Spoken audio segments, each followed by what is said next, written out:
Cihazınızın tamire mi ihtiyacı var? Ücretsiz teşhis sunuyoruz. Kapınıza kadar alıyor ve teslim ediyoruz, telefon veya seyahat gerekmez. Tamir öncesi size fiyat teklifi gönderiyoruz ve sadece onayladıktan sonra devam ediyoruz. Kolay, şeffaf ve profesyonel. Link açıklamada. Merhaba, bugün Dyson V10 elektrikli süpürgenizin bataryasını değiştireceğiz. Bu işlem için ihtiyacınız olan aletleri öncelikle tanıyalım. 2 adet tornavidası için T15 tornavida, 1 adet düz başlı tornavida ve bir kesici alet olacak. Ayrıca, bataryanın güvenli bir şekilde değiştirilmesi için bir alan temizliği yapmanızda faydalı olacaktır. Öncelikle, Dyson V10'unuzun şarj kablosunu çıkararak başlayın.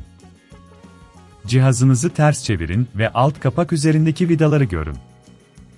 T15 tornavidayı kullanarak bu vidaları dikkatlice sökün. Vidaları kaybetmemek için bir kapta saklamanızı öneririz. Vidaları söktükten sonra, alt kapağı yavaşça kaldırın. İçerideki alanı temizlediğinizden emin olun. Eğer bunun çok zor olduğunu düşünüyorsanız, evden alın ve teslimat hizmeti sunduğumuzu unutmayın. Bu hizmet sayesinde, cihazınızı tamir için bizimle kolayca iletişime geçebilirsiniz. Şimdi, eski bataryayı çıkartalım. Bataryanın üzerinde bulunan bağlantı kablosunu dikkatlice çıkarın. Bu işlem sırasında bağlantı noktalarına zarar vermemeye özen gösterin. Yeni bataryanızı alarak, bağlantı kablosunu doğru şekilde takın. Bağlantının sağlam olduğundan emin olun, aksi halde cihazınız çalışmayabilir. Yeni bataryayı yerine yerleştirirken, dikkatli olun. Bataryanın tam oturduğundan ve bağlantı noktasının düzgün bir şekilde yerleştiğinden emin olun.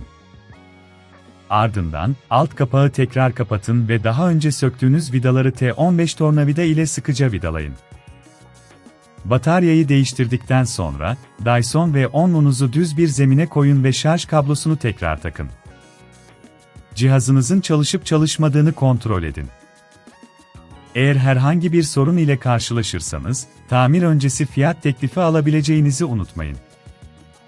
Bu şekilde, muhtemel maliyetler hakkında önceden bilgi sahibi olabilirsiniz. Son olarak, cihazınızı kullanmadan önce, her şeyin doğru bir şekilde yerleştiğinden emin olun. Yaptığınız işlemleri gözden geçirin ve gerektiğinde tekrar kontrol edin. Eğer herhangi bir aşamada yardıma ihtiyacınız olursa, telefon yok, seyahat yok diyerek bize ulaşabilirsiniz. Böylece, profesyonel bir teşhis hizmeti alabilirsiniz. Bu kadar, Dyson V10 batarya değişimi bu şekilde tamamlanmış oldu. Umarım bu rehber sizin için faydalı olmuştur. Şimdi cihazınızı kullanmaya başlayabilirsiniz. Cihazınızın tamire mi ihtiyacı var? Ücretsiz teşhis sunuyoruz. Kapınıza kadar alıyor ve teslim ediyoruz, telefon veya seyahat gerekmez. Tamir öncesi size fiyat teklifi gönderiyoruz ve sadece onayladıktan sonra devam ediyoruz. Kolay, şeffaf ve profesyonel. Link açıklamada.